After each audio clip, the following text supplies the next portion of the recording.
ओम नमः शिवाय। श्रावण माह महात्म्य 29वां अध्याय। आज के वीडियो में आप श्रवण करेंगे श्रावण मास में किए जाने वाले व्रतों का काल निर्णय। ईश्वर बोले, हे सनत कुमार, अब मैं पूर्व में कहे गए व्रत कर्मों के समय के विषय में बताऊंगा। हे महामुने, किस समय कौन सा कृत्य करना चाहिए उसे सुनिए। श्रावण मास में कौन सी तिथि किस विहित काल में ग्रहण के योग्य होती है और उस तिथि में पूजा, जागरण आदि से संबंधित मुख्य समय क्या है। उन व्रतों के वर्णन के समय कुछ व्रतों का समय तो पूर्व के अध्यायों में बता दिया गया है।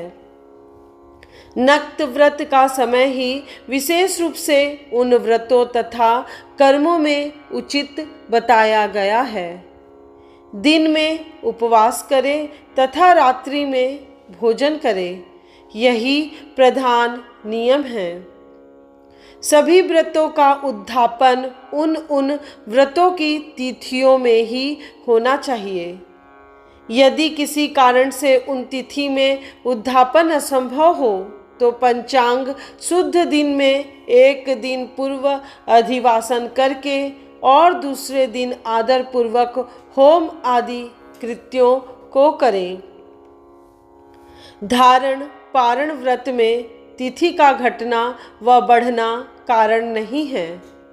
श्रावण मास के शुक्ल पक्ष की प्रतिपदा तिथि में संकल्प करके उपवास करें, पुनः दूसरे दिन पारण करें, इसके बाद दूसरे दिन उपवास करें। इसी क्रम से करते रहें।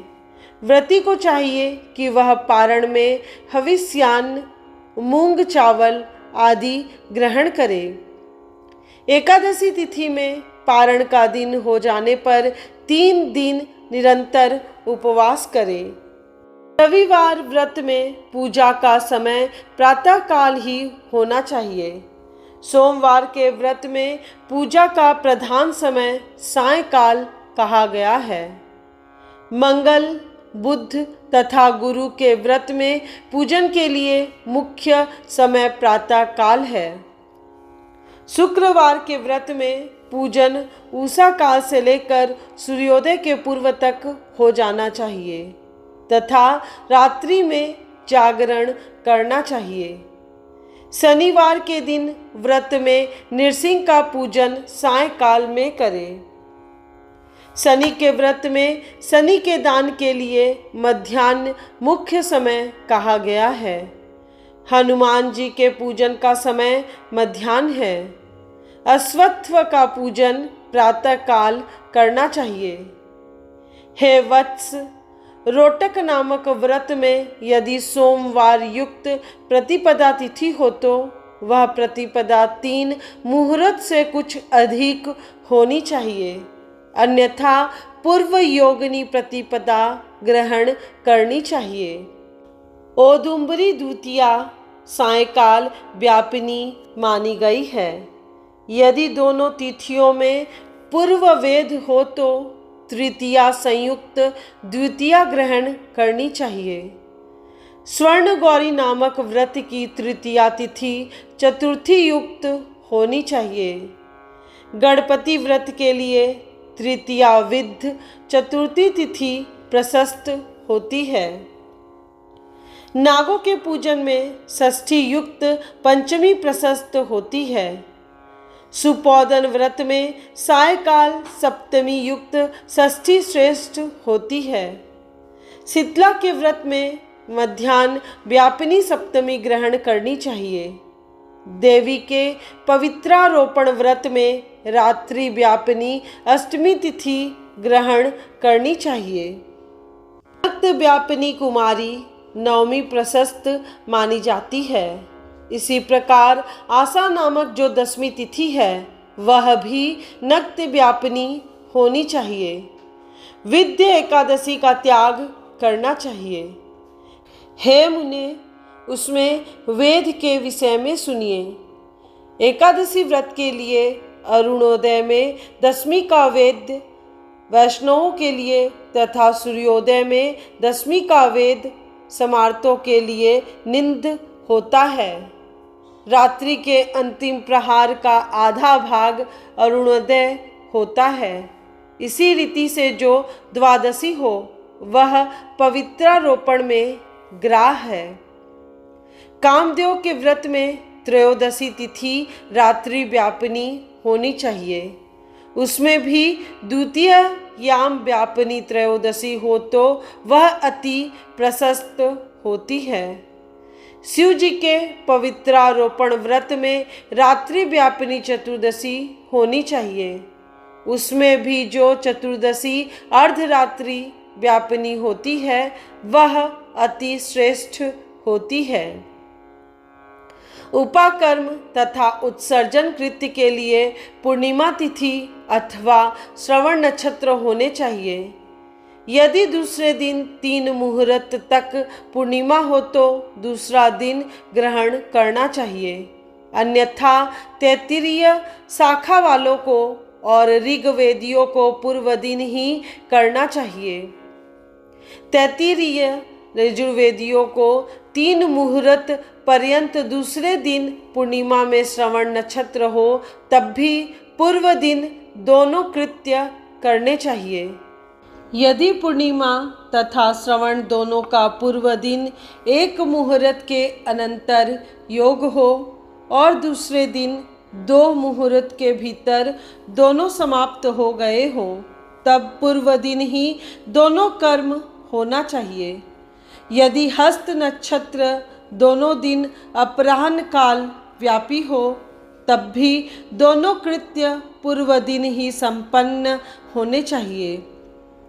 श्रावण कर्म में उपाकर्म प्रयोग के अंत में दीपक का काल माना गया है और सर्व बलि के लिए भी वही काल बताया गया है। पर्व के दिन में अथवा रात्रि में अपने अपने गृह सूत्र के अनुसार जब भी इच्छा हो इसे करना चाहिए। इस दीपदान तथा सर्व बलिदान कर्म में अस्तकाल व्यापिनी पूर्णिमा प्रशस्त है। हयग्रीव के उत्सव में मध्याह्न व्यापिनी पूर्णिमा प्रशस्त होती है। रक्षाबंधन कर्म में अपराह्न व्यापिनी पूर्णिमा होनी चाहिए। इसी प्रकार संकष्ट चतुर्थी चंद्रोदय व्यापिनी ग्राह होनी चाहिए। यदि चंद्रोदय व्यापिनी चतुर्थी दोनों दिनों में हो अथवा दोनों दिनों में न हो तो भी चतुर्थी व्रत पूर्व दिन में करना चाहिए, क्योंकि तृतीया में चतुर्थी महान पुण्य फल देने वाली होती है। अतः हे वत्स, व्रतियों को चाहिए कि गणेश जी को प्रसन्न करने वाले इस व्रत को करें। गणेश चतुर्थी, गौरी चतुर्थी और बहुला चतुर्थी, इन चतुर्थियों के अतिरिक्त अन्य सभी चतुर्थियों के पूजन के लिए पंचमी विधा कही गई है। कृष्ण जन्माष्टमी तिथि निषिद्ध व्यापिनी ग्रहण करनी चाहिए। निर्णय में सर्वत्र तिथि 6 प्रकार की मानी जाती है। पहला, दोनों दिन पूर्ण व्याप्ति। दूसरा, दोनों दिन केवल अव्याप्ति। तीसरा, अंश से दोनों दिन समव्याप्ति। चौथा, अंश से दोनों दिन विषम व्याप्ति। पांचवा, पूर्व दिन संपूर्ण व्याप्ति और दूसरे दिन केवल आंशिक व्याप्ति। पूर्व दिन आंशिक व्याप्ति और छठा, दूसरे दिन अव्याप्ति। इन पक्षों में 3 पक्षों में जिस प्रकार संदेह नहीं है उसे अब सुनिए। विषम व्याप्ति में अंश व्याप्ति से अधिक व्याप्ति उत्तम होती है। एक दिन तिथि पूर्णा है, वही तिथि दूसरे दिन अपूर्णा कही जाती है। अव्याप्ति तथा अंश से व्याप्ति, इनमें अंश व्याप्ति उत्तम होती है और जब अंश व्याप्ति पूर्ण हो तथा जब अंश से सम हो वहाँ संदेह होता है और उसके निर्णय में भेद होता है। कहीं युग्म वाक्य से वार व नक्षत्र के योग से, कहीं प्रधान द्वय योग से और कहीं पारणा योग से। जन्माष्टमी व्रत में संदेह होने पर तीनों पक्षों में पराग्राह होती है। यदि अष्टमी 3 प्रहर के भीतर ही समाप्त हुई हो तो अष्टमी के अंत में पारण हो जाना चाहिए, और उसके बाद यदि अष्टमी उषा काल में समाप्त होती हो तो पारण उसी समय करना चाहिए। पिठोर नामक व्रत में मध्याह्न व्यापिनी अमावस्या शुभ होती है और वृषभों के पूजन में सायंकाल व्यापिनी अमावस्या शुभ होती है।